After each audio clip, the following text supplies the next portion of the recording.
Test, test, test, test. Yeah, it's on the right input. Okay, we'll just go live. I'm going to hit the publish button. I'm going to pass this off to you. Hey everybody, welcome to our live show. It is Friday the 12th at 4 o'clock, just about or so. And we've done a few tweaks here to our live room, so be sure and let me know if you think the audio is okay, because we do have a new mic here and a new setup for that, since we've had some continual problems there. Let's dive right on into a few things. As usual, if you want any Alex and Auto stickers, we will post the description and the address for that down there in the comment section below. I also have some new stickers that a lucky few of you might get. These are more of a 3D variety sticker. You can see they're actually foam backed right there, and they actually have raised letters. And on these, the logo is actually properly centered, right like this logo here. There was a moment where our logo, strange enough, was a little offset. I'm not sure how that happened. Somehow or another it got wrong in Illustrator and it lived that way for a while. So if you want to do that, just send us a self-addressed return envelope with a stamp on it, and then pop that into an envelope, address that to Dyklaine LLC, Alex on Autos, P.O. Box 573, Redwood Estates, California, 95044. Pardon me, I believe that. So let me know how that goes. And pardon me for my cough here. Allergies have been bad. So let's dive right into the tricky subject of resale value. I know that a lot of folks have asked me a great deal about this particular category and why we don't cover it too often. The reason that we don't cover resale value as much as some outlets is that, for me personally at least, resale value is less important to me than I think it is to other people. And I also think that overall resale value is less important to many car shoppers than they might think.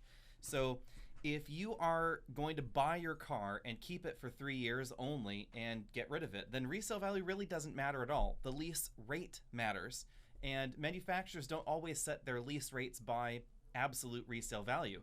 That's pretty obvious when you look at BMW leases versus all the competition in that segment. All the leases are going to be very, very comparable regardless of how the resale value is.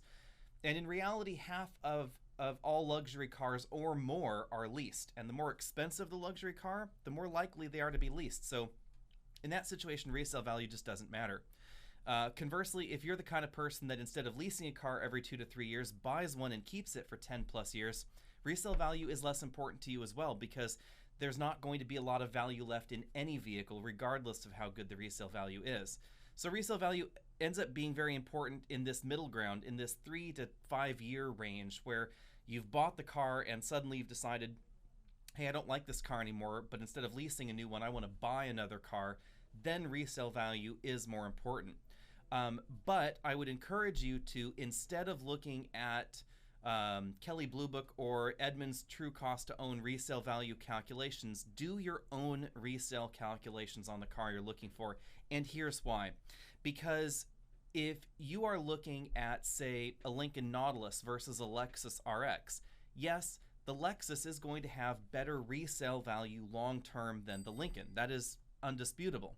But if you're looking at the Lincoln and looking at its quote-unquote poor resale value, remember that that resale value figure is based off of MSRP versus transaction prices after 3 to 5 years. And the fact is, you're going to get a bigger discount on a brand new Lincoln than the Lexus. So when you factor in that $5,000 to $6,000 discount that you get on the initial purchase price on your Lincoln, you'll notice that resale value is not as far off as you might think. It may still be a little bit lower than the Lexus, but the delta will be so small that it may not matter to people as much as the delta appears on the surface. The other thing that I've said before is take a look at the vehicle holistically. How much does it cost to operate in general terms? For instance, if we look at new cars here, these are some numbers pulled from KBB and from Edmunds and a number of other sources here about resale value. The Honda Accord and the Legacy top the mid-size sedan segment, getting right around 50% of their resale value after 5 years. But when you look at that, over 5 years, cost of maintenance and cost of operation on the Legacy is going to be $2,000 to $3,000 more than the Accord. So which vehicle is more expensive to keep around for 5 years? It's actually the Legacy, not the Accord, even though according to some metrics, the Legacy may actually have slightly better resale value. So with that out of the way, let's dive into something else here. We'll go on to questions, and I will scroll back up to the top and get some of the questions for folks that were waiting for us.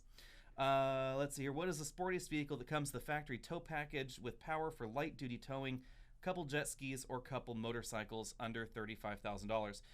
The key here would be what is the weight of what you're towing. If you're towing realistically in the 3,000 to 4,000 pound range, then actually most vehicles in the crossover territory would do just fine. You may not even need a factory tow package for that kind of weight.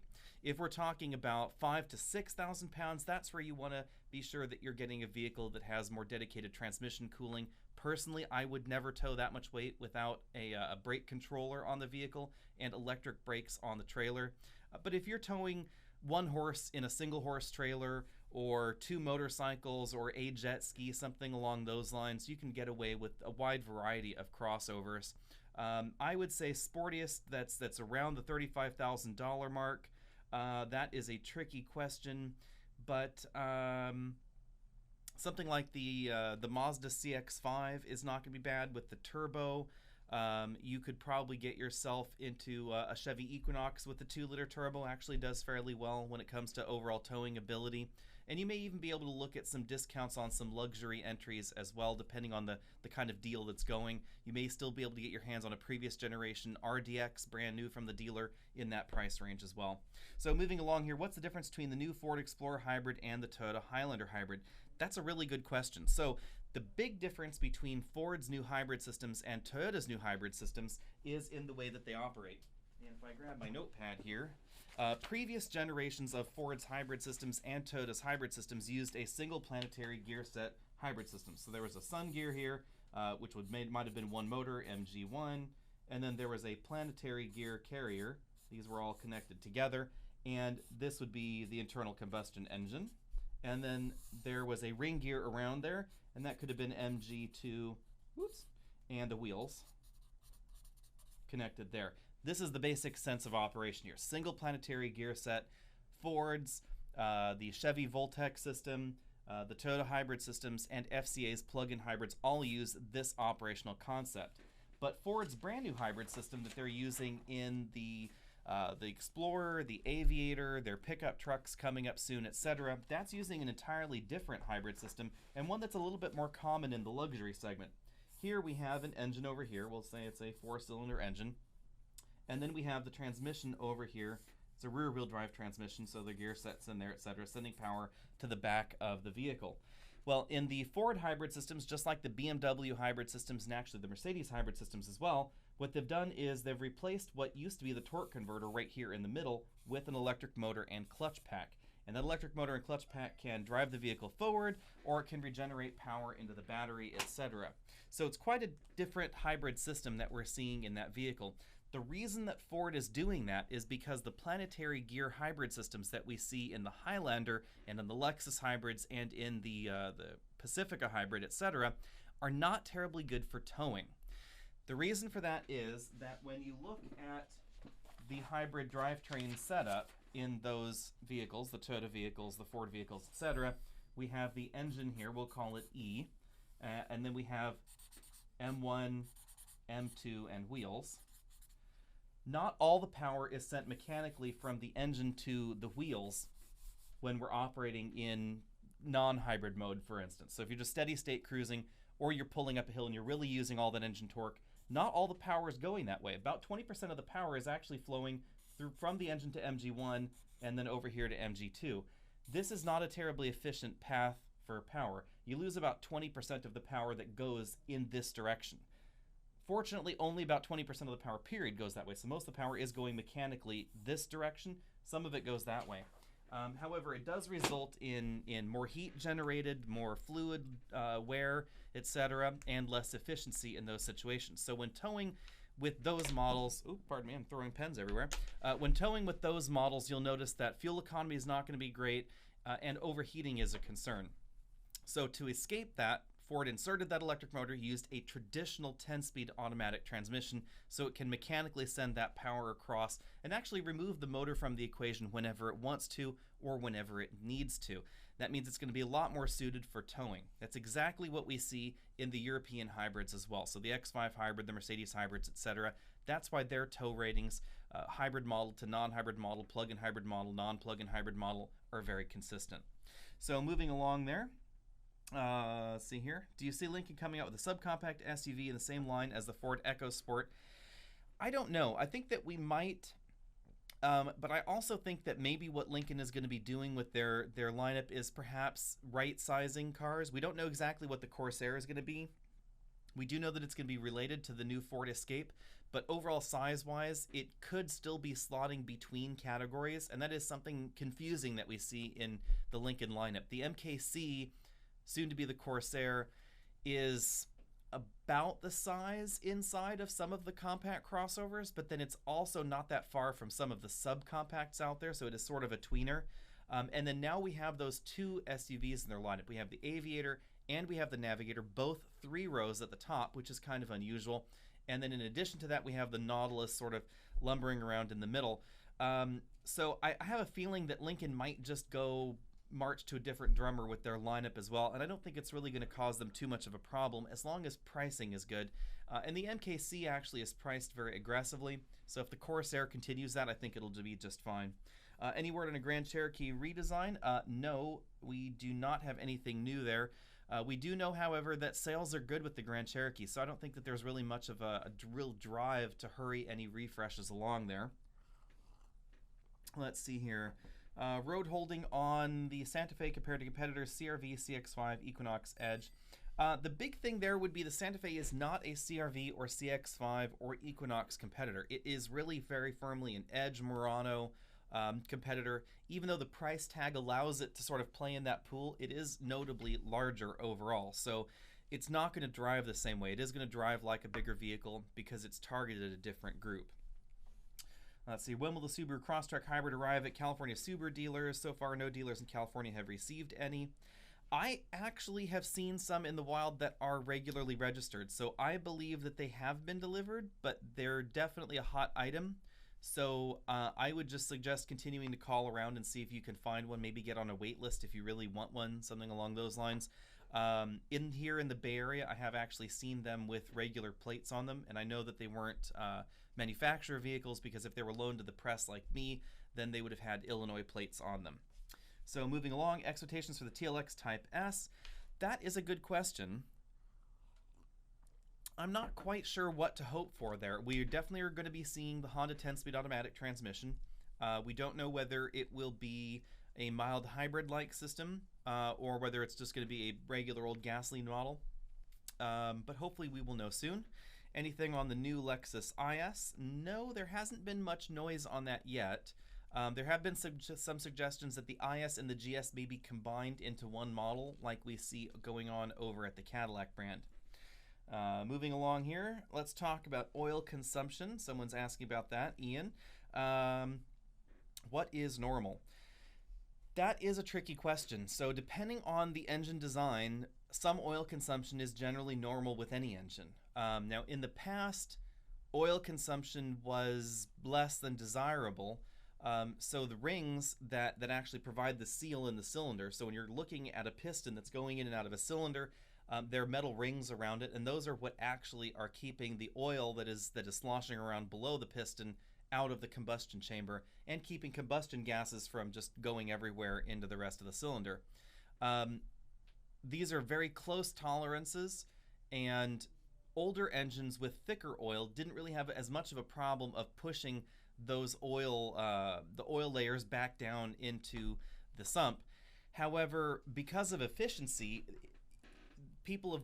manufacturers and designers have wanted to move towards lighter weight and lighter weight oils when possible, and that does mean that more oil will seep past those rings and into the combustion chamber and then ultimately get burnt.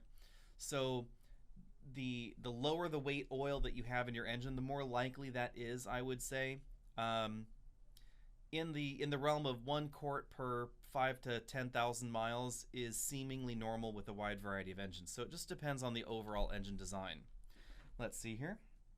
Moving along. Audio is a bit quiet apparently, so hopefully we will try and work on that soon. Let's see here. Is there a reason we use the word Delta at every opportunity? Because I love it. Delta is a lovely word. Let's find out here. When can we expect the full Altima review? That is a really good question. We haven't seen it yet so far in the local fleet. I'm not exactly clear when it will happen. I'm suspecting that a lot of these models that we had rush reviews on, there was this rush of new car reviews at launch events at the end of last year. Most of them will probably roll through here by this summer, would be my guess. Let's see here. What cars are you most excited for at the New York Auto Show? Oh, there's a whole host actually. But call me crazy. I think one of the more interesting ones there will be the production version of the upcoming Nissan Versa, the cheapest car in America, or should we say least expensive car in America. That will be really interesting to see exactly what Nissan has done and if it will still be the least expensive car. We also will be seeing the new Jaguar XE. We may be seeing some changes to the Rivian electric pickup truck. There have been a number of announcements today about other cars that we will be seeing there. We'll probably be seeing some more final versions of the Explorer and the Aviator. We had the production intent interiors at the last auto show, but according to some insiders, the suspension components and undercarriage bits that we were seeing weren't necessarily 100% production, so we will be seeing those. We will also be seeing, let's see here, the new Escape will be there, most likely. That should be a really interesting option in that segment because Ford has helped create the compact crossover segment with the initial Escape, and rather than returning to a truck-like look like we see in the RAV4, they're actually going the opposite direction and making the Escape a little bit more car-like in this generation. So that should be interesting. And we will be covering that completely. I fly out on Tuesday, so we will be there when the show opens on Wednesday. Let's see here. Are Audis with Quattro rear drive biased or front drive biased since they have the ZF 8-speed? This is an interesting question. A lot of people, I'm assuming this is Naveen, a lot of people incorrectly assume that Audis are front wheel drive because of the overall positioning of the engine and the fact that they use a transaxle. So here's some things. Technically, Audis with Quattro, which would be specifically A4, A5, A6, A7, A8, Q5, Q7, those are transaxles, even though they're longitudinal transaxles, because transaxle means engine and axle jammed into the same case. And that's really all that Quattro has done here. They've taken the same exact rear-wheel drive, all-wheel drive layout that we see in BMWs and Mercedes, and they've just jammed everything into the same case. Now, once upon a time, this saved weight and it made for compact packaging, etc., but actually, in modern all-wheel drive systems, the BMW and Mercedes all-wheel drive systems are frequently lighter than the corresponding Quattro system. Now, most of these Audi models, up until this point that have been this arrangement, send all their power to the rear. They can send power to the front, depending on the model. Some of them will have a torsion center differential, a true mechanical differential that will split power based on a fixed ratio.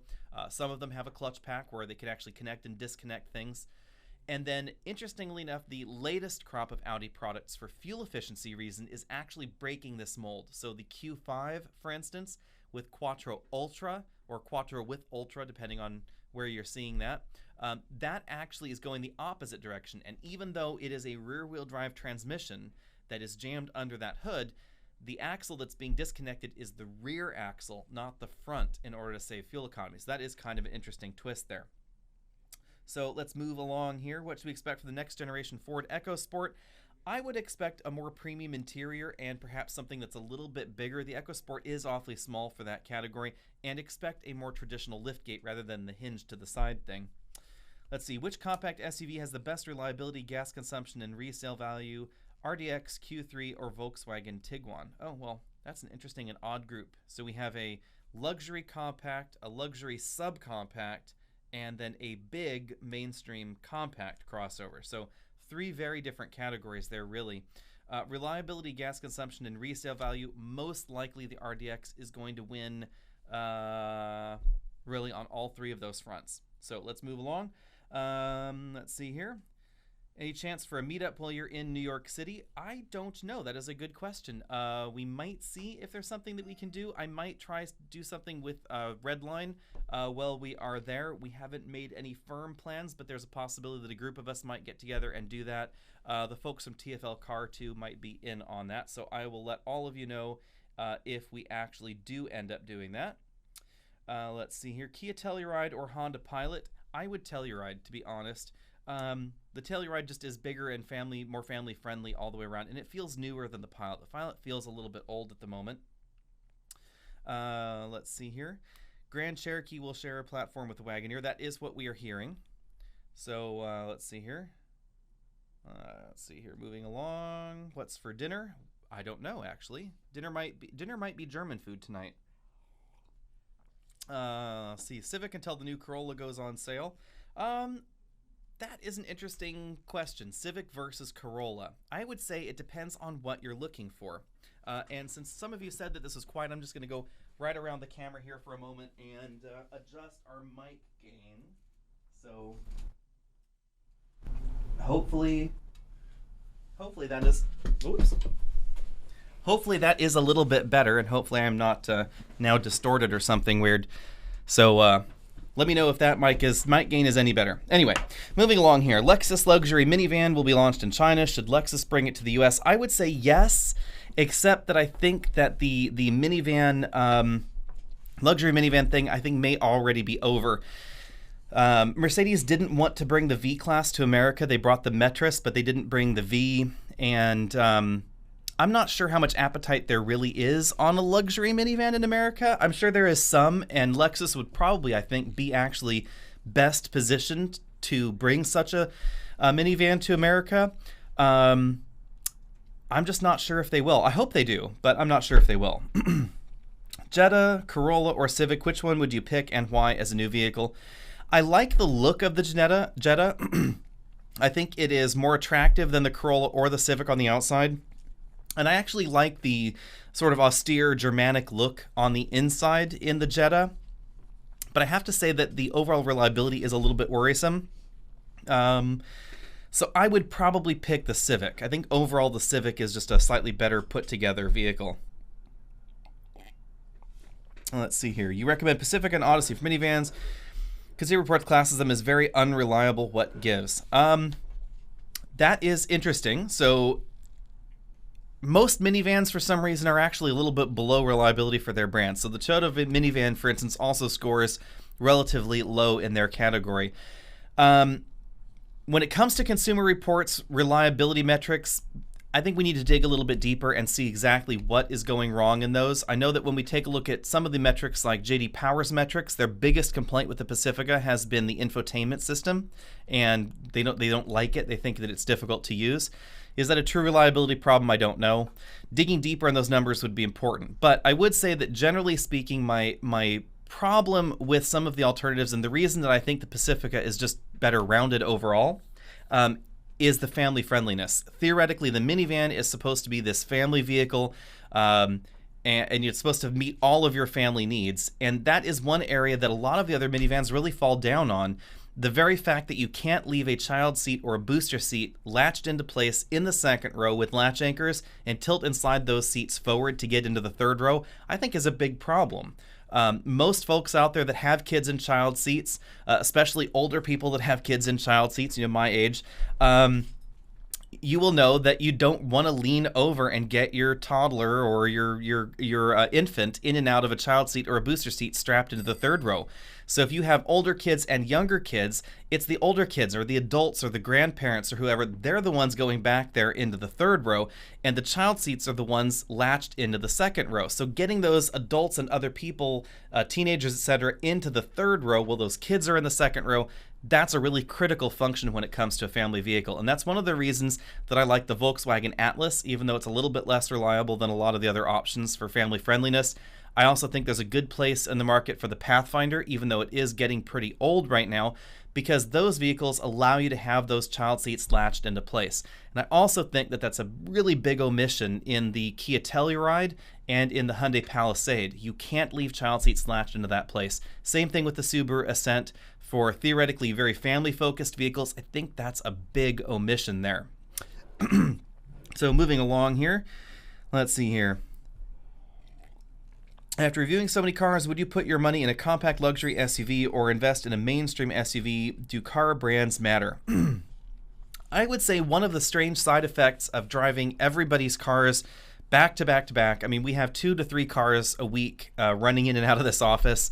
I think the big side effect of that is that brand doesn't matter as much to me as it once did. So I tend to look at the cars in a brand agnostic fashion. What does this car offer me at this exact moment? And maybe a side effect of that is that some of these reliability concerns are a little bit lower on my totem pole than other items. But that said, I do own a Dodge. I did buy a Dodge for myself, so I picked one of the least reliable brands in America. It hasn't blown up yet, but do not take that as a reliability metric at all. And strange enough, I also have a Kia Soul, one of the most reliable vehicles in America. I just picked them for their function aside of some of these other things, because reliability for me is a little bit less important than some of the other values that go on with the vehicle. So I would say that when it comes to luxury versus mainstream, there are definitely things that you will get in the luxury car that you won't get in the mainstream car. You get nicer interiors, nicer interior materials. You do get, generally speaking, better fit and finish. I think a good example here would be something like the Volvo XC60, which I think is an absolutely excellent entry in that category, versus a Mazda CX-5. You might think to yourself, well, the Mazda CX-5 is better value than the Volvo, and that is absolutely unassailable. I mean, I cannot argue with that at all. The question is it better than the Volvo? I would say no, but it is unquestionably better value. So that's a tricky thing. The mainstream car is not going to have a passenger seat that has the same range of motion as the driver's seat, so it's generally not going to be as comfortable for your spouse, your significant other, whoever is sitting up there. They're generally not going to have the same level of safety features, for instance. So a mainstream vehicle may have pyrotechnic seatbelt tensioners on the front seats, but a luxury vehicle is more likely to have those seatbelt pre-tensioners on all 5 seats. You're likely to have more advanced safety features in steering assist systems that will steer you out of the way of oncoming traffic. We're starting to see that in the Volvo and Lincoln and Mercedes product lines. So there are definitely some differences there in the feature set and in the quality, but overall value really is the question. So I think that coming into this industry before I drove so many different cars, I definitely had, honestly, a very negative opinion of, this is going to sound horrible, I had definitely a negative opinion of some of the Korean brands, and especially Kia. Would not have walked across the street to be given a Kia. And oddly enough, Ford, strange enough, although I think Ford is doing an excellent job now, family sensibilities. My family owned Chrysler vehicles. We owned General Motors vehicles. We never owned Fords for some reason. Who knows why? And lots of family members owned Toyota vehicles. So, and Lexus vehicles were actually the first ones that got me interested in cars. So these perceptions wander around. My best friend's dad had a Lexus LS, and I remember this very distinctly. He bought one brand new the second year that the LS was out. So post some of those little tweaks that they did after they launched in America. And I was blown away. I didn't realize that a luxury car could exist without visible screw heads. Because if you recall any of those other luxury cars from the 80s and you looked at their dash, they had screws everywhere. And here was a car that was in late 80s, 89 model, and it didn't have visible screw heads, and it was quiet, and it was comfortable, and it was reliable, etc. So these are the things that always inform our decisions. And remember that a lot of brands sell on brand reputation. So it is these opinions that we form about the cars around us that we've driven, that our parents drove, that our friends drive. This is often what informs our decision-making vehicle about cars, consciously or subconsciously. So, I know that a Honda is a reliable car, so I will buy the Honda every time. Except that Honda and Toyota can have reliability mishaps just like any other manufacturer. Honda has definitely had some stumbles lately with some of their vehicles. Toyota's had some problems with the Prius lately. But I have to go back and say, look at the product more than the brand. And I think that is really what I would encourage shoppers out there to do is brand can be important, dealer experience can be important, but I would say look at the product first, because you're going to be living with the product, commuting in it an hour every day for years and years and years, and you're only going to be in the dealer when you buy the car, maybe now and then when you service the car, or if you service the car yourself or at an independent, possibly never. So keep an eye on that product itself. So moving along here, let's see here. We'll continue down here. Would you recommend new Jeep Wrangler or the new RAV4? Those are very different products, Nathan. I guess it would say what you're looking for. If you really want to go off-road, then the Wrangler is really like nothing else in the market. But if you're only thinking about going sort of off-road, then the RAV4 will definitely be more fuel efficient, more reliable, cheaper to keep around long term. So that would be my split there. Will there be a new Dodge Charger and Durango? All indications are yes. We just don't know exactly what those look like. Again, like the Grand Cherokee that I mentioned earlier, the Durango and the Charger sell well, and they're very profitable for FCA. That's an important thing to keep in mind too. Not just sales numbers, but profitability. So will they actually replace them soon? Probably not soon, because there's no necessity. When will the Mazda CX-5 diesel arrive? I would say the 12th of never. The diesel on that Mazda has been promised and promised and promised, and I'm just not seeing it come out. It does not look like Mazda is going to be spending much time there. What do we think of the new twin-turbo Jeep Trackhawk? That should be interesting. I'll believe it when I see it as far as a production one, but it looks good. So let's see here. Moving along here. Used car question, can we import a diesel from Japan to California? The easy answer is no. The more tricky answer would be if you import it under the 25-year rule, and if the diesel engine was used in something else that was also sold in California in that time frame, then maybe, but be prepared to do a lot of paperwork and a lot of arguing, and also be prepared to have the car get stuck in limbo. So moving along here. Red Toyota's designing a new platform for the Tundra and the Tacoma. Do you think the Tundra will ever go hybrid? That's a good question. We don't know too much about their plans. I doubt that the Tundra will go hybrid because it just doesn't sell in volume. So the moment that Toyota starts to sell more Tundras, then it might go hybrid, because then their corporate average fuel economy numbers are going to be more important. But I suspect that it's probably not going to move in that direction anytime soon. Also, a pickup truck hybrid is likely going to have to be a different design, a more robust design, like we see in the upcoming Ford hybrids. And we don't really see one of those designs from Toyota and the Lexus group yet. It's possible that one of the Lexus hybrid systems, what's used in the LS500 hybrid, might be able to be adapted. We just don't know whether that is designed for towing at all. Toyota likes to keep a lot of that really close to their chest. Why is the Toyota touchpad bad? Sorry about that. The Lexus touchpad. My complaint with the Lexus touchpad is that it requires way too much eye-hand coordination. So if you're staring at the road like I'm staring into the camera, and then the screen is over here to this side, and then the trackpad is down here, I don't have to look at the trackpad necessarily, but I do have to look at that screen an awful lot to see where that cursor is moving. And fine motor control motions on that kind of thing, it's just not very well designed. It takes an awful lot more time off the road than just glancing at the screen and then stabbing at the screen. Once you've started using a system for a while, most of these glance and stab motions with the touchscreen can happen pretty quickly. And theoretically, the controller motif is supposed to be even better for hand off the steering wheel and eye off the road time. But the trackpad and touchpad things, those are definitely at the bottom of the list there.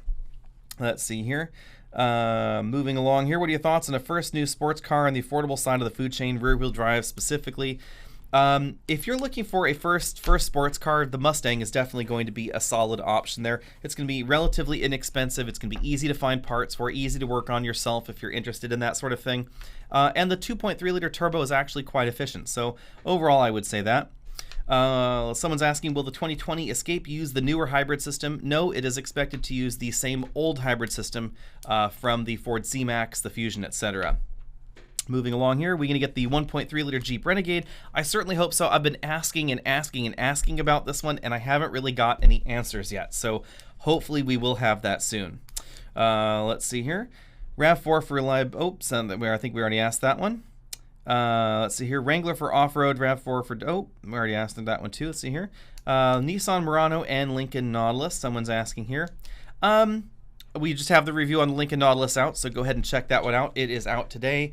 And on the Murano, we have a first drive review on that one out. They're kind of in different segments. The Murano competes more with the Edge than the Lincoln Nautilus. My big complaint with the Murano is just its overall age. It definitely feels older than a lot of the other options, but it is very comfortable. So if you're looking for a comfortable, quiet, efficient cruiser, that's going to be the option. If you're looking for something that's a little bit more dynamic, the Ford Edge is going to be a better option there too. Let's see here. 98 Avalon is starting to have emissions problems at 200,000 miles. Should I buy another Avalon hybrid?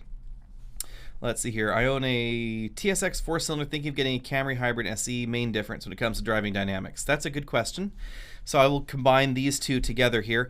I would say I'm torn, two different people though, mind you. I'm torn about the Avalon versus Camry question, because the Avalon is really not much bigger than the Camry.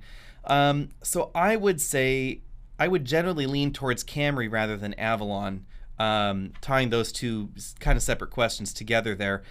Driving dynamics, they're actually very, very similar. We get a few features in the Avalon that we don't get in the Camry, like the adaptive suspension, but both have the V6 engine, both have basically the same hybrid system under there as well. But the Camry is going to be less expensive overall. So I would Camry hybrid really before I Avalon hybrid. Let's move along here. What do you think about the Chevy Baby Duramax? I think that is hands down the most interesting engine in that segment right now, and it's the one that I am most looking forward to, because it is the only diesel engine in a half-ton pickup truck that was actually designed for a pickup truck from the very beginning. So I'm really interested to see what that does for us there. The FCA engine in the Ram was actually originally designed for a Cadillac, a European Cadillac. The engine manufacturer in Italy was commissioned by General Motors to design them an engine for a European model Cadillac. They ended up getting wrapped up into the FCA conglomerate. That all went out the window, and the engine was sitting there on the shelf, so they grabbed it, jammed it under the hood of the Ram 1500. The one under the hood of the Ford F-150 was originally designed for the Land Rover product line and the Jaguar product line, and then Ford, because of their previous tie-ins with the Jaguar Land Rover group, licensed the engine technology there and jammed it under the hood. There's some debate about that. It is actually entirely possible that Ford never sold the rights to that diesel engine to JLR, so things are a little unclear on that front, but either way, that was originally the Lion engine designed for Jaguar Land Rover products, so quite interesting there. Let's see here. Do we have any opinion on EV car manufacturer called Byington, based in Santa Clara? Well, do you think they make it to the finish line? I think that they'll be fine, because there does seem to be a lot of money there, and they do have more products in the demo pipeline than we see out of some other car manufacturers. So I'm interested to see how they go. Will the market accept them? That's the thing we don't know at the moment. Let's see here. You've stated the CX-9 Signature has luxury-like interior. How does it compare to the Nautilus, excluding the black label? CX-9 Signature is nice, but the Nautilus interior, I think, is a little bit better, both in terms of parts quality and fit and finish. Now, the one thing that I've noticed with Lincoln products and Cadillac products versus other mainstream luxury cars like Mercedes and BMW models, etc., I think a lot of people get wrapped up in style and will confuse style with actual parts quality. And I don't think that there's really anything in the Lincoln or in the modern Cadillac line that is below par versus the European options, generally speaking, for a similar price tag. But the style is a little bit different. And so I think you have to be okay with the style before you can ask some of those questions and look at them on that same level there. Let's see here. Do you think the newer GLC is worth the go? I really like the GLC. I think the GLC is an excellent option in that segment. The GLC is also one of the more premium options in that segment. One thing that I disliked about what Mercedes was doing about 10 years ago is that they were really trying to compete with the less expensive entries, the Audis and the BMWs. And I think what we see now from Mercedes is that they've gone in a different direction, and Mercedes has positioned themselves as the premium entry in the luxury segment, and I actually think that's the right way for them to go. They're definitely more expensive, comparably equipped than a lot of the competitors, but I do think that that extra money buys you a nicer vehicle, and I think that's more fitting with the overall brand there. So let's move along and skip ahead a few questions here. So your thoughts on the style of the 2020 G90? I have to wait and see about that in person. It does seem a little bit too Superman-y up front, but I do like the way the interior looked. Let's move along here. Do we think that there will be a Ranger Raptor in the US? I think that at the moment that's unlikely because sales in that segment are not as strong as the F-150, so I think they're going to spend more money on the F-150 overall. Let's see here. What do we think of buying remanufactured wheels? I would ask, I guess, how they're remanufactured, so we don't really know. I think we need more information on that one. Like, are they just refinished, or have they been cracked and then filled and then put back on the road? Let's see, are we reviewing the GLI? Yes, we will be. What's the best Florida Keys vehicle? I would say anything without a top. Thanks for everybody letting us know that the microphone gain is better there. Let's see here. Why has Volkswagen discontinued the Beetle? Why didn't they redesign it? I think the real answer there is that when we looked at the last Volkswagen Beetle redesign, it didn't sell as well as they'd hoped. So, you know, sales were up and then they were really down, and then they redesigned it and they blipped up for a little bit and then shot back down. I think what we can take from that is that most of the people that wanted a Beetle already got one. So maybe it's something that instead of being redesigned now and then and offered for sale all the time, maybe Volkswagen is really just better off resurrecting it from time to time, having a Beetle, and then every 10 years having another Beetle for a while. Let's see here. Word on the Kia Optima 2020. No, not yet, but do expect it soon because the Sonata was, of course, recently redesigned, so the Optima will obviously follow. But based on their previous track record, it could be 1 to 2 years behind. Let's see here. You said on your Hyundai Nexo video that you could drive from Las Vegas to LA round trip in the Nexo without refueling. Without refueling, that is a good question. I might have said that. I might be wrong. I might be misthinking how far Las Vegas is from the LA area. If it is more than 180 miles, then clearly I was wrong. So my camera person is nodding since she was from Southern California and telling me that I was crazy. So yes, I am crazy. You could drive your Nexo to Las Vegas, but you could not drive it home unless you had something with a trailer. So there we go. Are we going to be testing the 2020 Sonata when it comes out later this year? Yes, I hope so, and hopefully we will be invited to that launch event, although I don't know just yet. We have booked everything for our trip to go see the Hyundai Palisade, so be expecting that review in June. Let's see, GLC or X3? Ooh, that's a tricky one, because I like both. I would generally say X3 in base trim, because you get more for your buck in the base X3 versus the GLC. Comparably priced, but if you're looking at the sporty version, I would say GLC 43 over the X3 M40i. I just like the overall feel of it a little bit better, and it does make a really good noise. Someone's asking if the Stinger has been reliable. So far, yes, it has actually been pretty reliable. Older people like my age, someone is saying stop. Well, but remember, if you're childbearing age, most people have their kids younger than me. Let's put it that way, because I was talking about infant child seats. How many more years can Nissan continue to produce the current generation GTR before a redesign? I would say it's probably going to die here soon, but I wouldn't expect a replacement right away. That would be my guess. Used Model S, risky or safe? So far they've been okay. The one thing I would caution on with used Model S's, depending on how old they are, is to remember that the only place that will sell new parts is the Tesla store. So if you want a new interior panel, you break a cup holder, something along those lines, your bumper falls off, whatever, the only place that can sell you those new parts is Tesla. So the independent places won't sell them. You won't be able to order them online. You'll be able to get some used parts here and there, but for those new parts, it's really just Tesla. So definitely factor that into your decision. Are we going to cover the new Highlander on April 17th? Yes, we will be. So we will be there. What's our opinion on the Clarity and I actually think that if you're looking at the Clarity, I would get the Hyundai Nexo unless you really needed those extra miles on the lease a year. The overall practicality and comfort level of the Nexo is better. The range is also a little bit better. You get the same California rebate. The overall lease price is not very far off. You get $13,000 of free hydrogen, so pretty close to what we see in the Honda Clarity. We just get fewer miles per year on the lease. But the cargo area is much more convenient than what we find in the Clarity. Let's see. If you were to buy a classic land yacht, what would you buy? Ooh, a classic land yacht. That would probably have to be something like an old Cadillac. Let's see here. Honda Element coming back this year, or is it just a rumor? Honda keeps things pretty close to the chest, so we don't really know. I would say we don't know enough to make a guess, so just a rumor at this moment. Fully loaded Mazda 3 or medium optioned Accord Camry.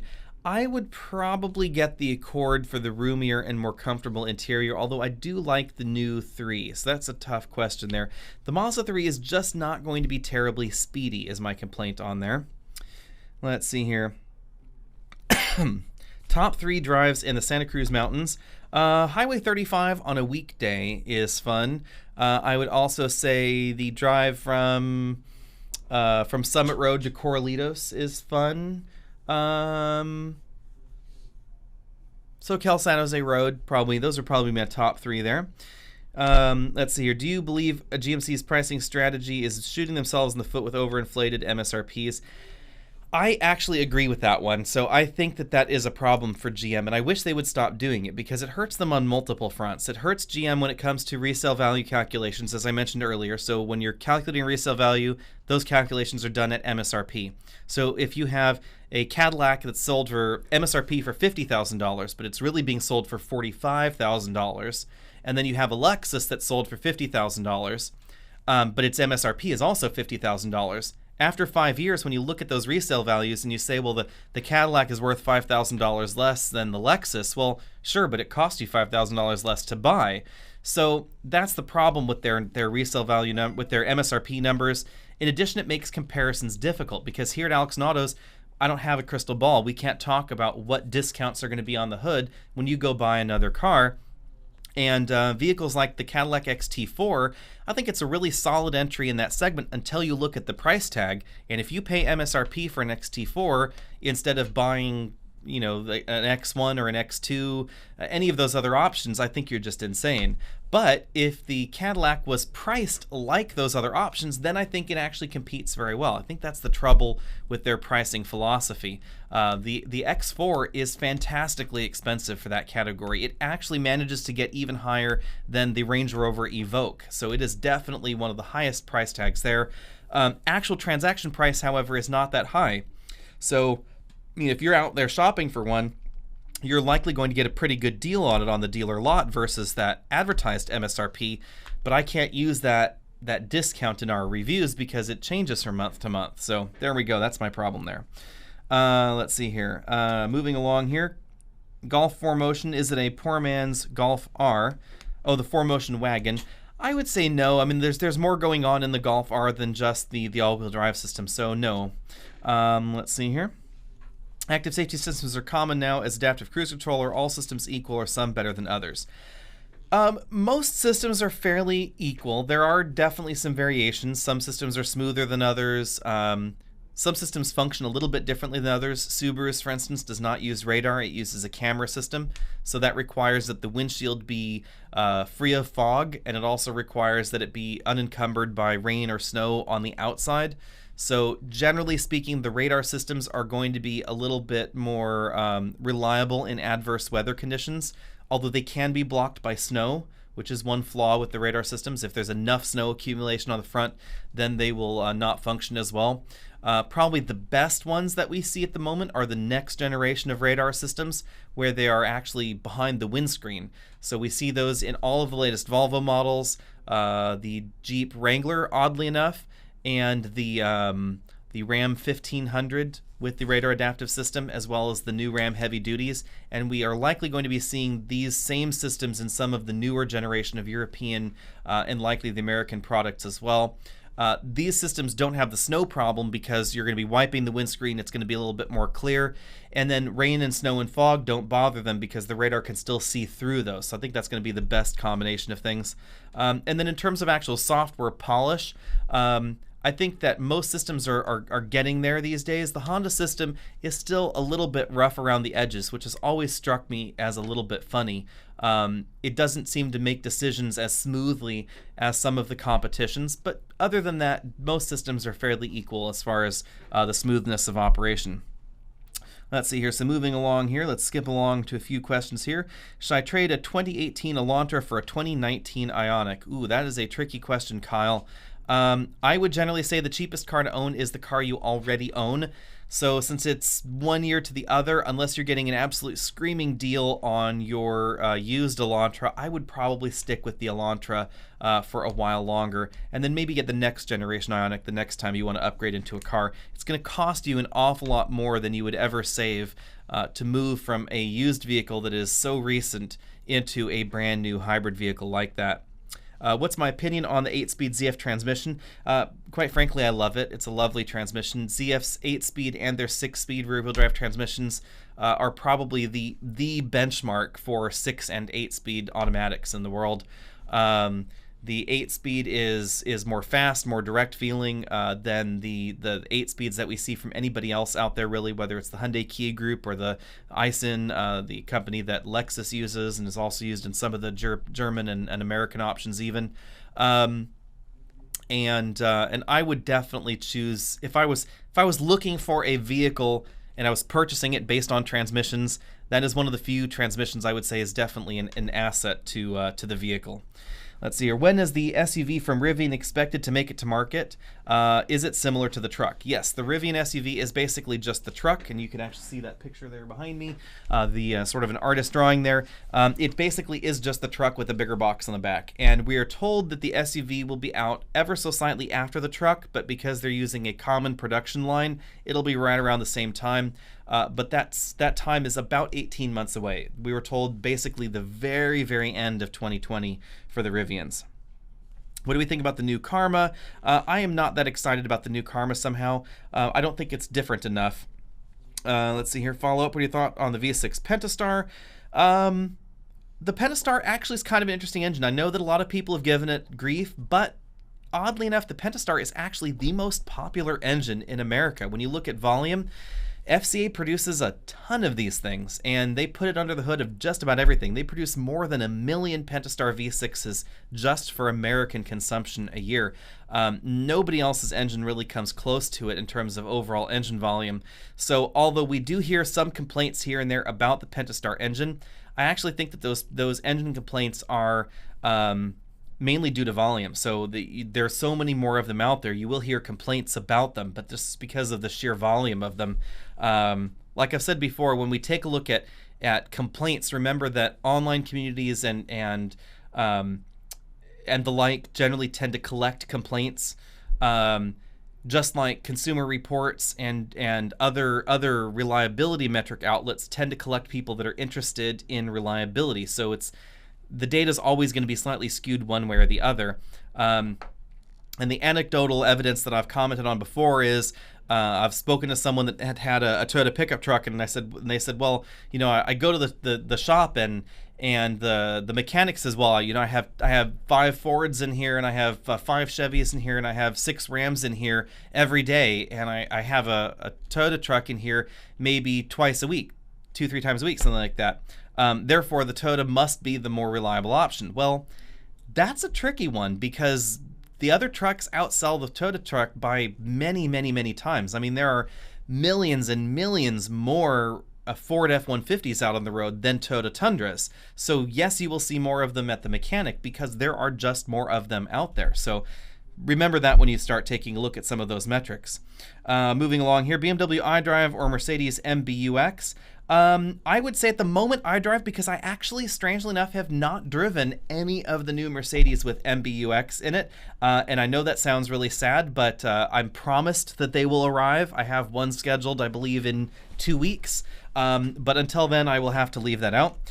Soul EV, will it have the sunroof? I am told yes, a regular sunroof, but not the pano roof. So if you love your panoramic roof, it looks like the Hyundai Kia Motor Group is done with pano roofs. They reduce structural rigidity, and they also add extra weight to the vehicle. So it looks like they've been whacked from their lineup. The Soul's not getting them, the Nero's not getting them, the Kona does not get one, etc. Moving along here. Can auto-dimming headlights be disabled? Oh, my watch is talking to me. Can auto-dimming headlights be disabled? It depends on the car. Some yes, some no. Ascent versus Telluride here. Oops. Pardon me. Our comment section has gone a little bit crazy here. So let's see your Ascent versus Telluride. Active family of 5 with 2 in rear-facing car seats. Telluride is going to give you the best room inside. So the Telluride is considerably larger inside the cabin than the Ascent. And that's one of the things we talked about in our recent Telluride quick video. When you take a look at the overall vehicle on the outside, they seem like they're somewhat similar. But the Ascent is actually quite a bit smaller on the inside because of the overall engine position. The style of the vehicle has that long hood proportion, a little bit more like a station wagon. And the Telluride, because of its boxy, more upright stance and its stubby little hood, actually gives you an awful lot more interior room than we find in the Subaru. So I would say if you have 2 in rear-facing child seats, depending on how tall you are, the Telluride is going to be better able to accommodate those rear-facing seats.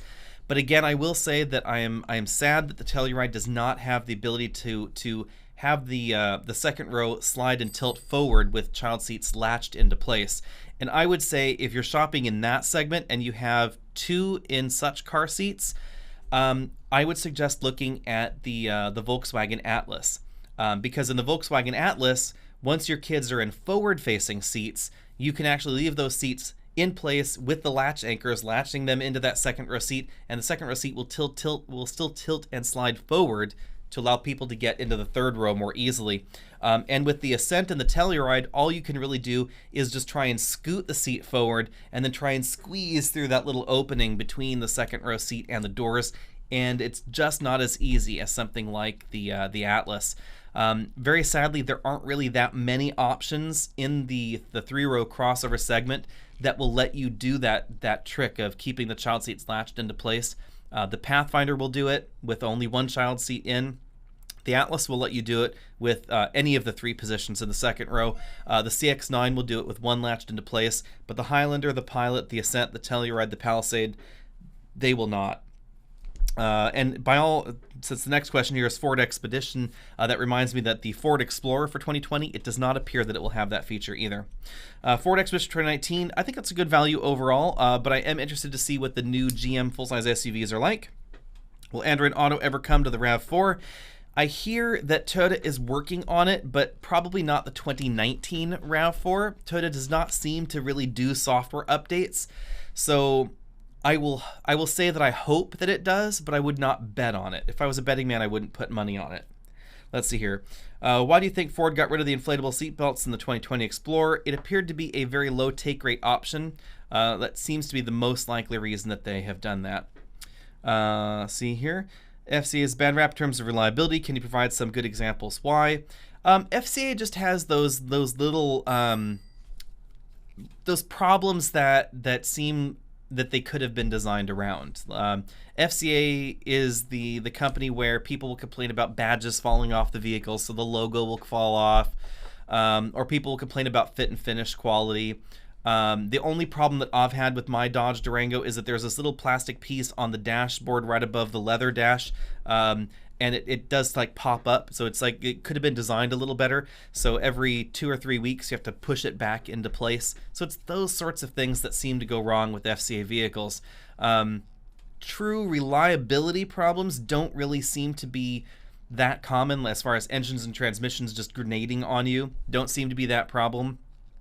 It's these smaller things that I think could have been fixed, like, you know, cup holder might break, or this might break, or that might break, and it could have been designed better to prevent these sorts of things. So let's see here. Let's move along. 2019 CX-5 or 2019 QX50. I would say if you're looking at those two vehicles, I would opt for Plan C, which would be a 2019 Acura RDX. So here, Infiniti Q50 Red Sport or Kia Stinger GT2. And why? I would Stinger because it's going to be cheaper and the performance delta is not as big as you might think. The Stinger GT actually has pretty good overall acceleration performance. It's not going to be quite as tidy of a handler as the Q50, but I suspect that you could fix that aftermarket. You could get a firmer rear stabilizer bar. That's one of the weird things that we see in the Stinger. It has a little bit of rear end lift when you're really starting to push it harder. And I would get the all-wheel drive Stinger because you could definitely get the all-wheel drive model for less than the Q50. It has that limited slip rear differential, which I really think is a nice touch. It really helps you apply the power more than the Q50. And the infotainment system in the Q50, although I like the two screen layouts look, it definitely is a little bit behind the times since it doesn't have CarPlay or Android Auto. Let's see here, move along here. Is there a lot of hype about Tesla being the next level? Do you agree, or is it hype? I think that there are definitely some areas where Tesla exceeds, and then there's unquestionably a whole mountain of hype going on with Tesla. Let's see, how can I say this without angering everybody? Well, let's just offend everybody.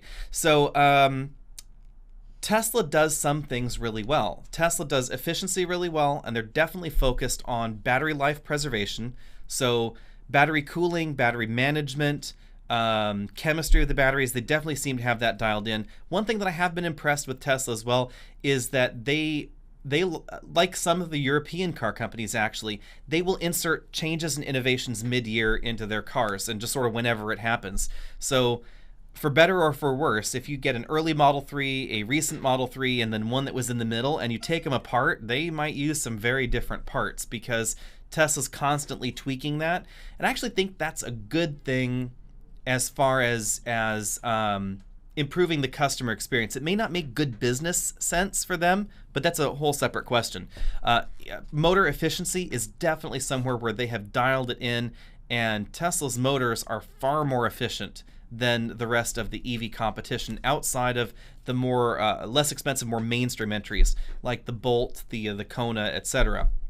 But when Tesla goes out and says we are the safest car in the world, that's hype. You know, there is no proof to that. They get good crash test scores. That is not at issue here. But as far as best car, that's just not something that's easy to divine from those metrics. I would argue that there are some Mercedes and Volvo models that are probably safer overall in the real world because not just of their accident avoidance systems, but the fact their overall design and the fact that they've been doing this a little bit longer. So, I mean, if I were to put my money on surviving the ugliest accident possible from everything that I know about crash testing and the crash science, I would want to be in a brand new Volvo, brand new recent Volvo design, the biggest one possible, or a Mercedes, and none of the others. Possibly Tesla third, because they do seem to be focused in a lot of ways on crash safety, but they just don't have the same kind of track record that the others do. So that's my thought there. And then, of course, I think Tesla shoots themselves in the foot a lot of ways with some things. I mean, their pricing is always changing. It's crazy there. Who knows what's going on with their pricing? The Model 3 we ordered, it will theoretically arrive, but it's not going to be the base model that we were promised. It's actually going to be one trim level up, but software detuned, which actually I think is actually a better way to do it than what they'd originally promised, but that goes back to their business sense. And strangely enough, I won't get the discount on the blue paint upgrade, which is now $1,000, but because I ordered mine, it's going to be $1,500, you know, all these crazy things. Tesla's a whole hot mess, and whether it will be a successful hot mess or not, we just don't know, but it is definitely, there's a lot of crazy going on there. So, let's see here. When do we think we'll see the first fully autonomous car on the road legally? I think it is going to be sometime. My guess would be 5 years plus. Everybody's asking about GLI reviews. Yes, those are definitely coming. Let's see here. Fit and finish is what people are talking about when it comes to the Tesla. Yes, that is definitely an active problem with Teslas. Let's see here. Seen pictures of the 2020 Versa. Yep, it looks basically like a mini Altima or a mini Maxima. So, I actually think that's a good look for the Versa, because the Versa's always looked a little peculiar, and the previous generation Versa just sort of looks like a Nissan that was squished a little sideways, so it's a little bit too tall from the front end view, and I think that the overall look of the new design has solved that particular proportion problem. We'll see how well it's priced. Let's see here. What is the counter to my right? Oh, this is the number of subscribers that we have right now, so 283,000. So everybody click that subscribe button if you are not already subscribed. That's how that works right there. Let's see here. Leasing a 328i. It'll be ending this September. My question is, do I keep it or get another 2018 4 Series or a 2019 3 Series for lease? Oh, interesting question. I mean, if you're a lease person and you're going to lease a car anyway, then I would say the 2019 3 Series is probably where I would put my money. But if you are thinking about keeping it for longer, then I would say buying your existing lease is not necessarily going to be a bad deal. I generally try and keep my cars a little bit longer than some folks out there. The car that replaced our 2018 Dodge Durango was a 2009, so keep that in mind. Bear that for what you think it is. We'll be reviewing the Veloster N. Yes, we actually will have the Veloster N coming up in about 5 weeks or so. Find us over at facebook.com/AlexandAutos so you can see what we're driving this week. Let's see here. In market for used SUV, budget 25,000. Looking at Murano RDX. Any suggestions? Used SUV, the current used RDXs that you'll find out there have just never really done much for me. When it comes to used vehicles, I might steer away from some of the continuously variable transmissions out there, because you might not know how well they were cared for, and they are a little sensitive to fluid changes and some of the other things that would go into a used car consideration. So I might stick there on the used car side to be safe. My recommendation would generally be for some of the more mainstream reliable brands. You probably could find something like a Honda Pilot in that price range. Let's see. Do manufacturers fly us to their press drives? Russell's asking. Generally, yes. So the way that most manufacturers' events like that work is that they pay for the travel to and from the event, and then that's it. So there's no cash compensation or anything like that. They don't pay us for the review. They just get us there. Now that is a little bit different with some influencers. So if you're the delta here, the difference here is some outlets like Alex and Autos, we're considered journalism, and so we're considered a journalistic outfit by the auto manufacturers. But there are YouTubers and there are Instagrammers and Facebookers, etc., that are definitely marketing budget for the car companies. So if you're taking a look at a channel where it's full of pretty pictures of the car and there is nothing critical about them, no talk about value, generally speaking, they are being paid to go. So the way this works is the Motor Trend, Car and Driver, Alex and Autos, TFL Car, Redline Reviews, all of us will go out to these events and drive the new cars for a week or 2 weeks or however long it's being put on for. They will pay to fly us all out, pay to fly us back home, and then whatever we write, we write. They have no idea what we're doing, and if we upset them, then either they agree, they disagree, they may complain, but there's really nothing they can do. I've had calls from car manufacturers that haven't liked our reviews, and you just say, well, sorry, that's what I think. That's, here are the facts. And either they invite you next time or they don't. That's just how that works. But the people that are being paid for their reviews, sometimes they be paid $5,000, $10,000, whatever it is, to go and shill for the product. Those, I think, are very clearly sponsored content. They have to be flagged that way on Instagram and on Facebook, etc. I believe that on YouTube they also have to be flagged that way. You'll notice that none of our reviews are flagged that way because according to the policies at YouTube, etc., none of our content is sponsored in that fashion. So that's the difference there. I hope that helped explain things. Let's see here. What's the change in the new Ford Escape? Pardon us for just 1 second. You can pass me the iPad. That's okay. My videographer has to leave for an urgent appointment, so now I'm on my own. See if I can survive. What's changed in the new Ford Escape? It actually is completely different. It's an entirely new vehicle. So that would be like saying, what's the difference between a Ford Escape and a Toyota RAV4? It's going to be about the same difference between the old Escape and the new Escape. Why did we never test the Karma electric car?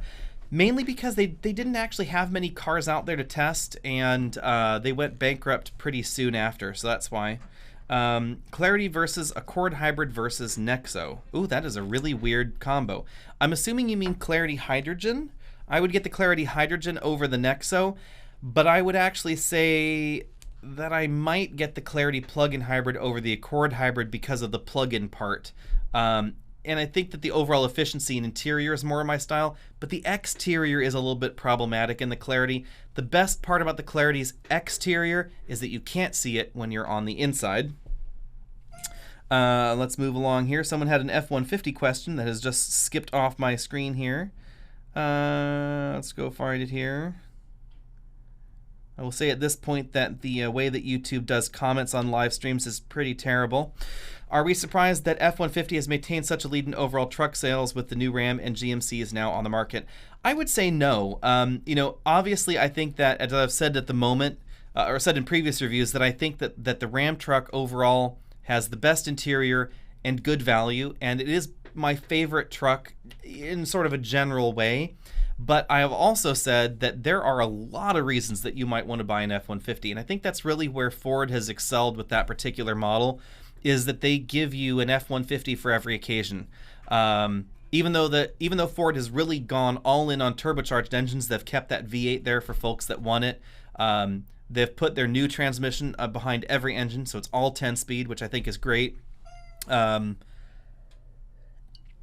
Ford also has very, very good payload numbers, and that's the big win for the F-150 when it comes to capability. You can put up to 3,000 pounds in the bed of an F-150 when properly equipped, because there are multiple different frames to choose from. Volume in the pickup truck segment definitely breeds the configuration ability, and that's really what we see with all the pickup truck brands. So the lower in volume your pickup truck sells, the less variety you can really have in your pickup truck lineup. So when we look at the Toyota and the Nissan pickup truck lineup, there just aren't as many ways to configure the trucks. There aren't as many different engines, body styles, etc., or combinations of engines and body styles and interiors, because they just don't sell as many. And that also explains why the Ram pickup truck has just the 2 engines at the moment, possibly a third one coming. They don't sell as many trucks as General Motors, and that's why we have so many different options in the F-150, because they simply sell more. So I think that variety has helped keep them up there, even though it's not quite as fresh. But the other thing you notice with the F-150 is that Ford also continues to make these improvements outside of a strict refresh schedule.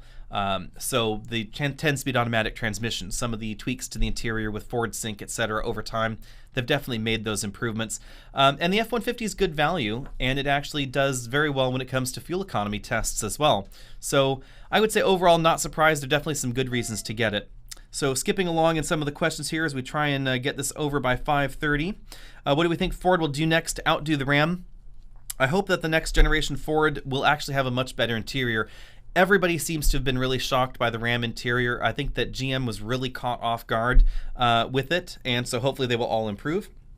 What do we think of the new face of the new Hyundai Santa Fe and the new Chevy Blazer? This may surprise you, but I like the new Blazers, and I'm not a huge fan of the Santa Fe look.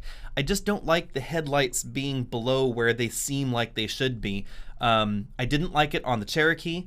Jeep fixed it, thank goodness. I don't like it on the Santa Fe, and I don't like it on the Kona.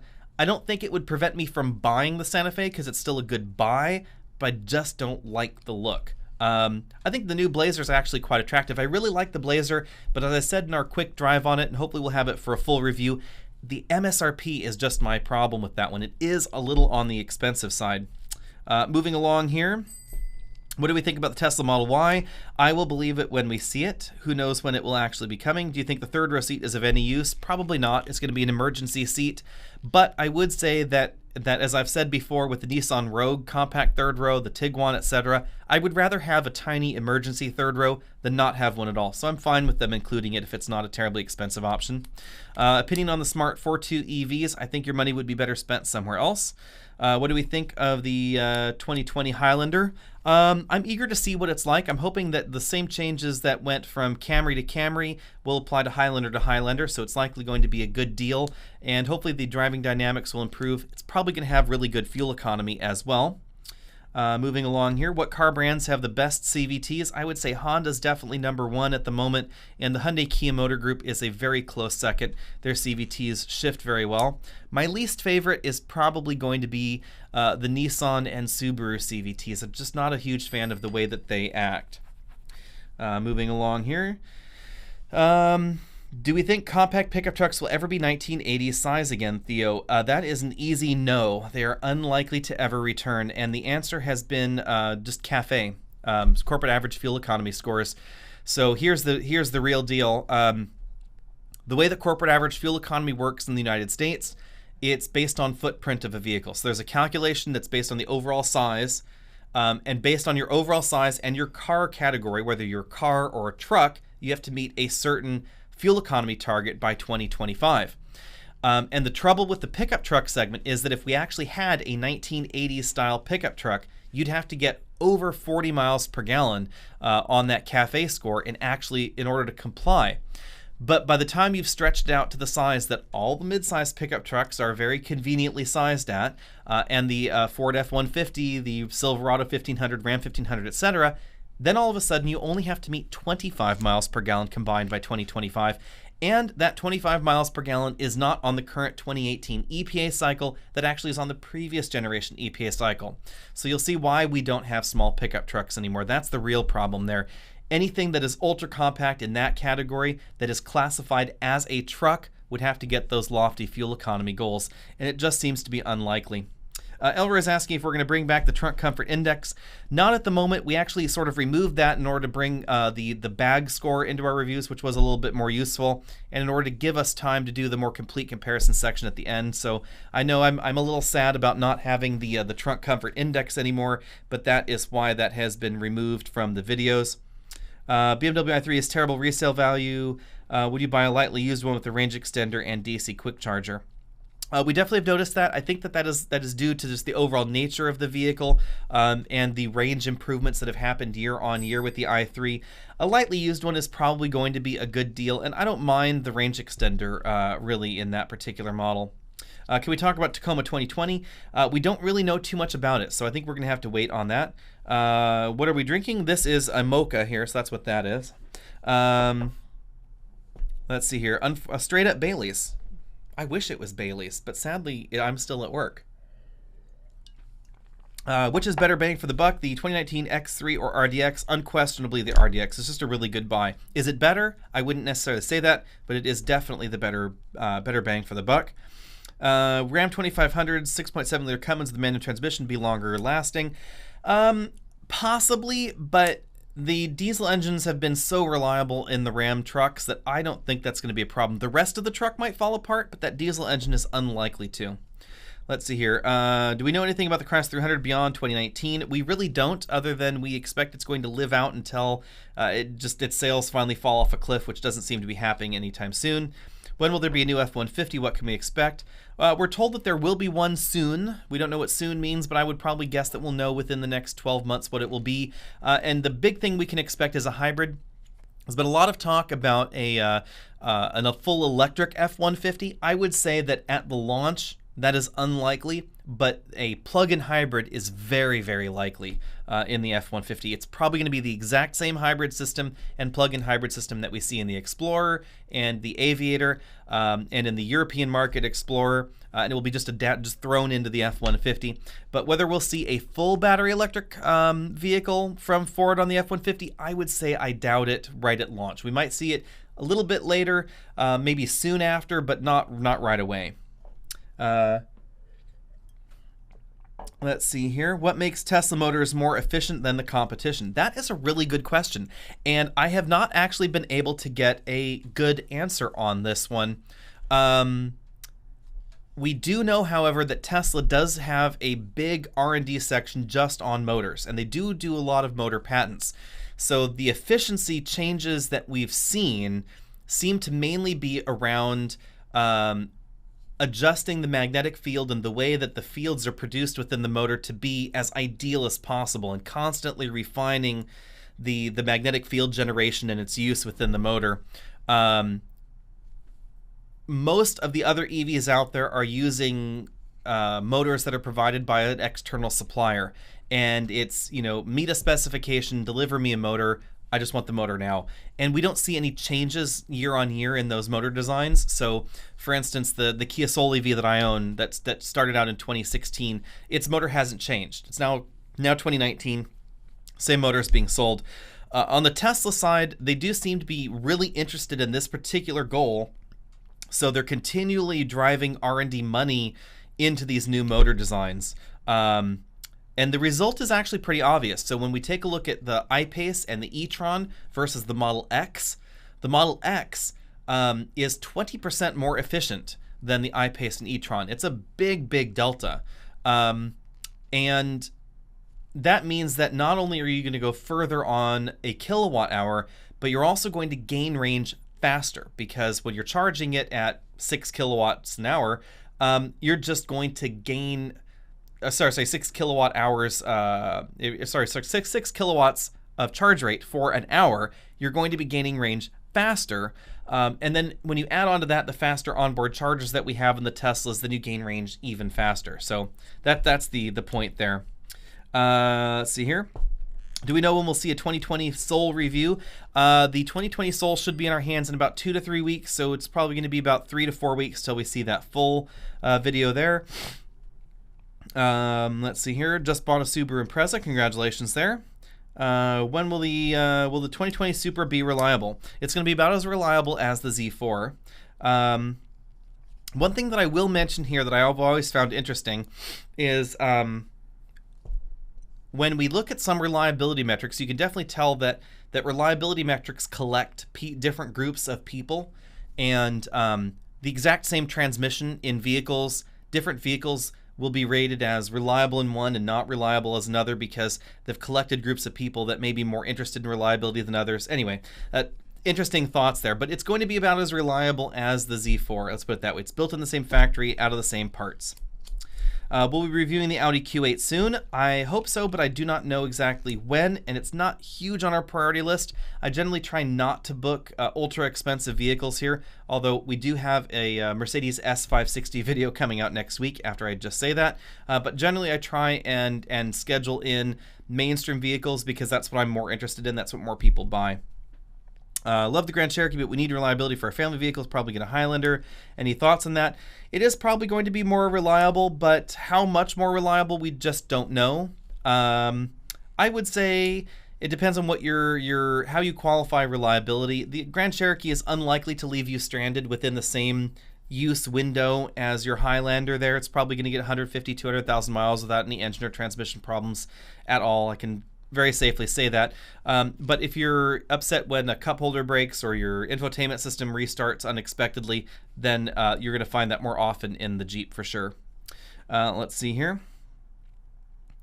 Subaru engines are garbage, major reliability issues, etc. I wouldn't necessarily say that, perhaps, but I will point out that Subaru engines, because of their boxer design, simply have more parts. The more parts you have in a vehicle, the more opportunities you have for failure. It's simply a mechanical reality. So by the fact that we have 2 heads on there, we have 2 gaskets on there, Subaru engines just have more parts, more points of failure there. Let's see. Have you ever traded in a car for the only reason of getting a car with a better future trade-in value? Never. I keep my cars for long enough, generally speaking, that trade-in value is relatively unimportant. Let's see here.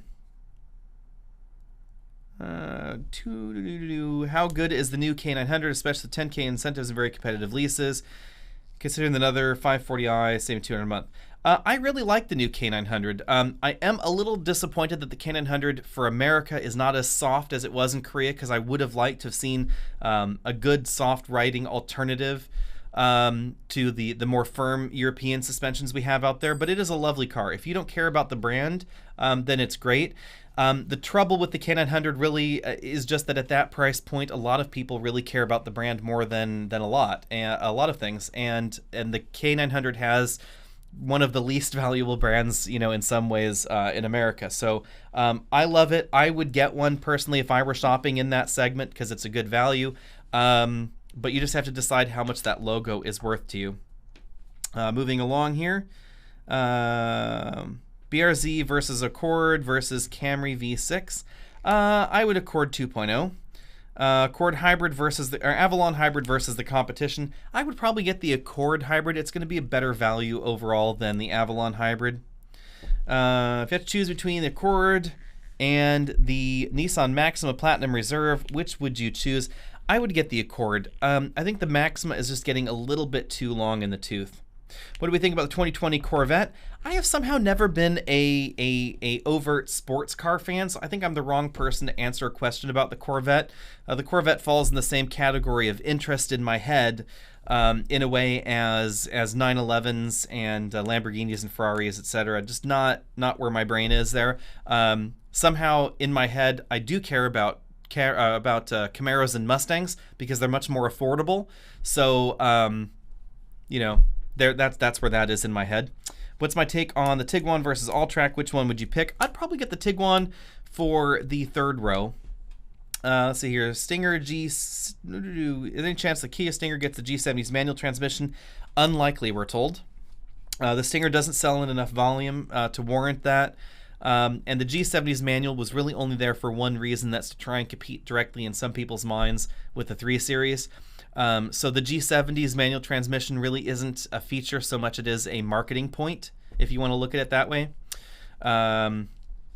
Let's see, can we review the 2019 Spark?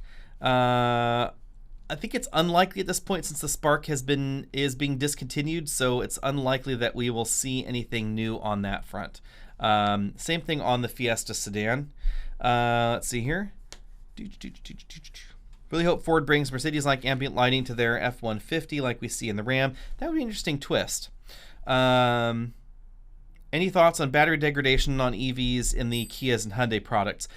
So far, we haven't seen much of a problem. Hyundai and Kia have actually done a better job than Nissan when it comes to overall battery care.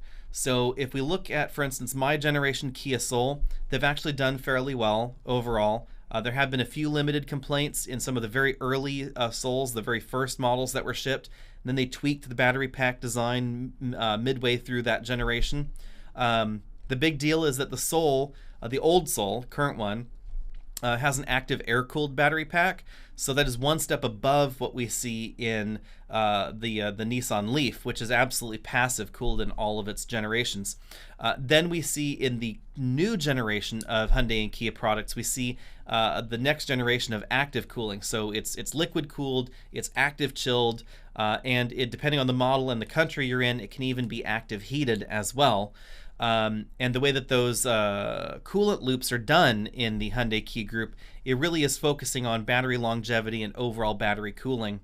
That's basically the same system that we see in the Chevy Volt and the Chevy Bolt. Both of them use an advanced liquid-cooled system, as well as the Tesla product line. And those batteries are much more likely to maintain their state of chargeability long-term because they're better cared for. Batteries are like people. They don't like to be too cold, they don't like to be too hot, and the longer they spend on either extreme, the shorter the battery life. And the absolute worst thing you can do to your battery is charge it completely and then have it hang out in very hot temperatures, discharge it completely, charge it rapidly when it's boiling hot outside, etc. And those active chilling systems are what really is keeping that battery in the happy zone. So I don't have any major concerns over those. Ford Focus, the transmission's reliable. So far, they've been pretty good. I haven't heard too many complaints. I do know that there have been some complaints about the Ford Power Shift transmission, shift quality mainly versus absolute reliability. Let's see here, skipping along because we're running out of our time here. 2019 Mazda 3 or 2018 Mazda 6. I would Mazda 3. I like the new design of the interior. Telluride versus Highlander. Definitely Telluride there. I think on as far as we know, although the new 2020 Highlander might change my mind, the big deal is going to be size. The Telluride is much bigger on the inside than the Highlander, and I don't think that's going to change for 2020. The Telluride has 7 inches more combined legroom than the Highlander, and that's a pretty big deal. Are CVT transmissions on the increase? Yes, they definitely are. As we start to approach some of those fuel economy goals 2025, we're going to be seeing a lot more CVTs. The Hyundai Kia Motor Group is definitely all in on CVTs. Toyota is going to be shifting a lot of their vehicles to CVTs as well, so expect to see more of them from Toyota. Honda has already done the transition really on a lot of their cars. And we are going to be seeing more of those, more dual clutch transmissions as we move closer to there. So here, Chevy 3.6 liter V6 reliable. Generally speaking, it has been. Can we do more mountain garden videos? We actually will definitely be doing that. And if you don't know what Felipe is talking about, there's a link in a lot of our videos where you can go over there.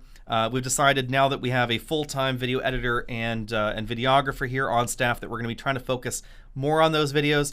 You'll be seeing me in them. You'll be seeing Rob in them. You'll be seeing our videographer Alex on them as well.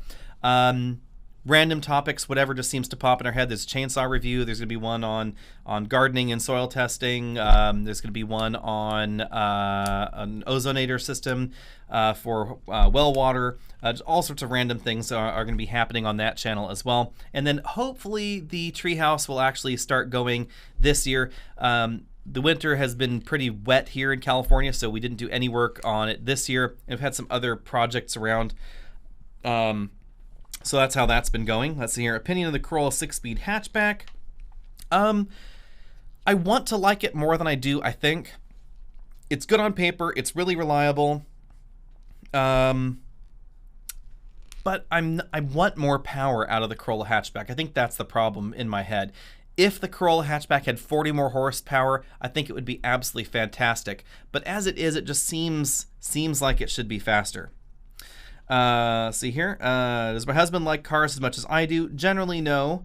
Will we be reviewing the X7? Yes, I hope so, but we'll have the X5 first. The X7 will probably be a few months behind. Buying CR-V Turbo, is it safe to buy? I would have no problems buying the CR-V Turbo. I like it, actually. I think it's one of the best entries in that segment. It has a great interior. It's fast, it's efficient, it's comfortable, and I like the look of the interior as well. I think the design is very good. Generally speaking, in my head, if I were car shopping myself, although I love the way the CX-5 looks, I would probably buy the Honda CR-V over it. We're buying a long-term RAV4 here, EV, or hybrid rather, here at Alex and Autos to do some videos on it. But if I were buying it personally, not as an Alex and Autos vehicle, I would probably buy the CR-V over the RAV4. So there's my thoughts there on that one. Will the 2019-2020 Ford Explorer be reliable? The 2019 has been pretty good. The 2020 we just don't know because it's a brand new model. CVTs, bring back the manuals. I love manual transmissions myself, but I've said this before and I know it's heresy. I don't know if I would buy another manual transmission at the moment. Mainly because I'm lazy, to be perfectly honest. I think that's the problem. I enjoy them. I love driving them for a week or two here and there, so I love getting manual transmission cars through here at Alex and Autos, and if it's an option, I will ask for it. But I don't know if I would buy one. And I think that's the trouble with manual transmissions in America. That and then, of course, fuel economy regulations and requirements. Manual transmissions are just not as efficient as CVTs or many automatics these days, and that's why we're seeing fewer and fewer of them as we move towards these fuel economy goals. And then, of course, it depends on the car as well. Like the M5, I don't think I would want an M5 with a manual transmission.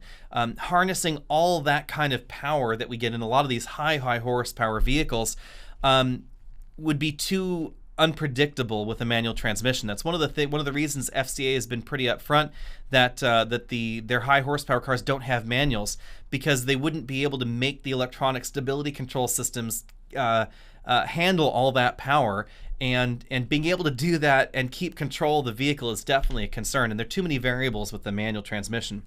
Let's see here. Telluride full options versus MDX basic. I would definitely Telluride with everything over a basic MDX, I would say. When do we get more mountain garden videos? I think I said that already. A new one was out today, so if you haven't seen that one, go over there and check that out. It's a review on the electric chainsaw that I promised ages ago, the last time we reviewed the Ford F-150, so that is over there now.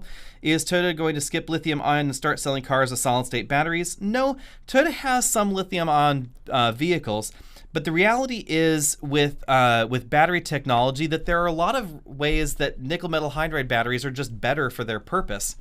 The big thing would be in regular hybrids, not plug-in hybrids or battery electric vehicles, but just standard hybrids. Nickel metal hydride batteries have some good solid reasons for their use. In packs with small numbers of cells, they have good discharge and recharge characteristics. They don't tend to lose their charge as quickly as lithium-ion batteries. And they're definitely solid, provable, reliable batteries. So their cycle discharge, lifetime, etc., has been very, very good. And of course, they're less expensive. So all of that together, and the fact that we're talking about a very small physical battery pack, these battery packs don't take up too much room, there's not as much of a necessity to move to a lithium-ion battery pack, where some of these become, some areas it's more advantageous, but not others. But if we're talking about a huge battery, and we're talking about a battery electric vehicle, or a plug-in hybrid battery with a 10 kilowatt hour or a 15 kilowatt hour battery, then the power density becomes more of a concern, and that's when we move into the lithium-ion makes more sense window. So I think that Toyota very smartly is going to still be using both batteries in a lot of their vehicles there.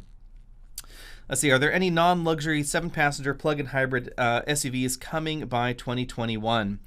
Not that we know of yet, but the Lincoln Aviator is somewhere in that. It may actually be less expensive than the XC90, so you might be able to include that. We do know that there is not going to be a plug-in hybrid version of the Explorer just yet. It may come later, but not just yet in the US. In Europe, however, we will actually see the same hybrid system that we see in the Aviator in the European Explorer. We just won't get it in the US because the Aviator will exist. What trim level and package are we getting for the upcoming RAV4, Duncan? We are getting the RAV4 XLE Hybrid fully loaded for that trim level. So cloth seats, leather steering wheel upgrade, heated steering wheel, heated seats. We are getting the upgraded infotainment system and the upgraded audio package with the backup sensors, and that's it. So no soft tech seats, none of the limited options there, so no steering headlamps, etc. So fully loaded XLE hybrid. Let's see here. What kind of music do we listen to? Actually, pretty much anything. Let's see, thoughts of Camry V6, prefer the V6 and red seats. I like the Camry V6 a lot, actually. It handles really well, to be perfectly honest. The Camry and the Accord are very, very well-matched vehicles, but their character is very different. I like turbocharged engines, but then I have to say that I like the transmission better in the Camry a hair more than what we see in the Accord. They're just kind of different sides of the same coin, I would say. Honda Passport or Ford Edge? I would probably lean towards the Edge. I like the interior of the Edge a little better than the Passport. I was a little bit disappointed on the Passport there. What would you recommend for a first car between $14,000 and $17,000? I would say if you're looking for a new car, then we're looking in the range of the Versa, the Nero, the Rio, Versa Rio, Accent, etc. I would say probably the Rio or the new Versa would be good solid options. And then we're going to have to choose just one last question here. So moving along here, will mountain winos ever have a drunk comfort index? No, probably not. That would be bad. I don't think we want to encourage that sort of thing. Is it worth to spend the extra money to buy all-wheel drive for community in Canada? I would say if you're in a very snowy region of Canada, probably. But as you probably know, in Canada, tires are oftentimes more important than all-wheel drive. So I would say depends on your exact commute. If you're in an area with well-plowed roads, honestly, front-wheel drive or rear-wheel drive will be fine with a good set of winter tires. If you are in an area that doesn't have really good snow plowing, or you don't really want to shovel your driveway, if you have an inch of snow or 2 inches of snow on it and there's a slight incline, then all-wheel drive may offer you a slight advantage. Can we review the RC350? hopefully we will at some point. And then our last question is, what is your favorite midsize luxury SUV right now and why? Let's see here. Midsize, I would say midsize 2-row, I would probably go with the X5. And midsize 3-row, if we can throw the Lincoln Aviator in there, admittedly I have not driven it yet, then I would say the Lincoln Aviator is probably going to be a big win. As far as overall value goes in that segment, to pick a third option, I would say the MDX Hybrid is actually a really good option. And with that, I will see all of you next week, and be sure to check out our other related videos that went live today. See you later.